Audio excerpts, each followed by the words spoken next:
গতিকে এই যিখন যুদ্ধ হ'ব সেই যুদ্ধখন হৈছে সমষ্টিৰ বাহিৰৰ প্ৰাৰ্থী আৰু সমষ্টি ভিতৰৰ প্ৰাৰ্থীৰ মাজত যুদ্ধ।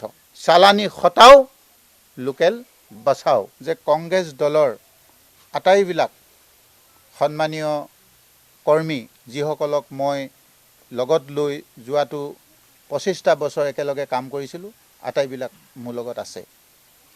আৰু এইজন লুৰিণজ্যোতি গগৈ ডাঙৰীয়া, যিজনে কংগ্ৰেছ দলৰ লগত একগোট হৈ এজেপি দলৰ পৰা ইয়াত প্ৰতিনিধিত্ব কৰিছে আৰু তেওঁলোকে মানুহবিলাকক কৈ ফুৰিছে যে তেওঁ খোৱাঙৰ মানুহ, জকাই মানুহ, ক'ত এড্ৰেছ কৈ ফুৰিছে। লুৰিণজ্যোতি গগৈ ডাঙৰীয়া, care of Shri Prabin Gogoi, Laipuli Morankari, PO Kadamoni PS Bordubi, district Tinsukia, pin 786145।